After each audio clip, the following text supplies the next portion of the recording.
श्री बरसाने में प्रेम सरोवर के मार्ग पर एक समाधि बनी हुई है, जिसे हर कोई गुलाब सखी के चबूतरे के नाम से जानते हैं। एक भक्त का नाम गुलाब था। गुलाब एक गरीब मुसलमान था। श्री राधा रानी सब पर कृपा करती है, ये बात सभी भक्त जानते हैं।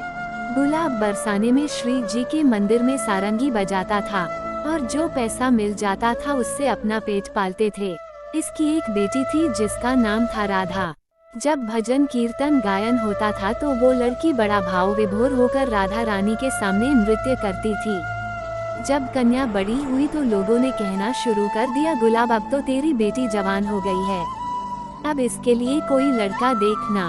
तो उस भक्त ने कहा कि राधा रानी की बेटी है, जब वो कृपा करेगी तो शादी हो जाएगी। मेरे पास इतना पैसा नहीं है कि मैं व्यवस्था कर सकूं। लोगों ने कहा कि तुम लड़का तो देखो, व्यवस्था हम कर देंगे।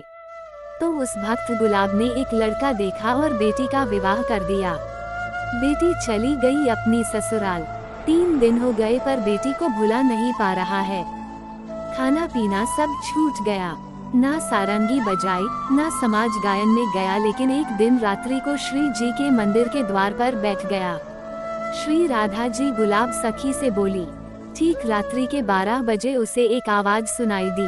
तभी एक छोटी सी बालिका उसे दौड़ती हुई दिखाई दी और गुलाब सखी के पास आई और बोली कि बाबा बाबा, आज सारंगी नाया बजाएगो, मैं नाचूंगी। जब उसने आंख खोल के देखा तो एक सुंदर बालिका खड़ी है। उसने पास रखी सारंगी उठाई और बजाना शुरू कर दिया। वो लड़की नृत्य करते हुए सीढ़ियों की ओर भागी। गुलाब ने अपनी सारंगी रख दी और राधा राधा कहते हुए उस लड़की की ओर दौड़ा। लेकिन उसके बाद वो वहाँ किसी को नहीं दिखा। श्री जी में समा गया। लोगों ने सोचा कि इसका खाना पीना छूट गया था, कहीं ऐसा तो नहीं कि पागल होकर मर गया हो। लोग भूल गए, महीनों निकल गए। लेकिन एक दिन रात्रि में गोस्वामी जी राधा रानी को शयन करवाकर मंदिर की परिक्रमा में आ रहे थे, तो झाड़ी के पीछे से निकला। पुजारी ने पूछा कि कौन है। वो बोला, तिहारो गुलाब। पुजारी ने कहा कि गुलाब तो मर गया है। उसने कहा कि मैं मरा नहीं हूँ, श्री जी के परिकर में सम्मिलित हो गया हूँ। गोस्वामी जी ने पूछा कि कैसे। तो उसी समय गुलाब ने गोस्वामी जी के हाथ में पान की बीड़ी रखी, जो अभी अभी राधा रानी को शयन के समय भोग लगा के आए थे। इतना कहकर वो झाड़ियों के अंदर चला गया और फिर कभी नहीं दिखा। आज भी बरसाने में गुलाब सखी जी की समाधि है, जिसे गुलाब सखी का चबूतरा कहते हैं। आपके मन में ये प्रश्न हो सकता है कि उसने अपनी बेटी को याद किया था तो उसकी मुक्ति कैसे। राधा कोई साधारण नाम नहीं है, ये महाशक्ति का नाम है।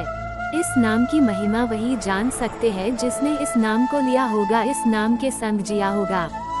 जो राधा नाम लेता है उसके आगे भगवान विष्णु चलते हैं, पीछे भगवान शिव चलते हैं। दाहिने इंद्र वज्र लेके चलता है और बाएं वरुण उसके ऊपर छात्र लेके चलता है। यदि राधा नाम भूल से भी निकल जाए तो भी राधा रानी उसे अपना लेती है। कमेंट में आप लिखे 2 शब्द राधा रानी के बारे में या जो आपके ऊपर कृपा हुए हो उसके बारे में।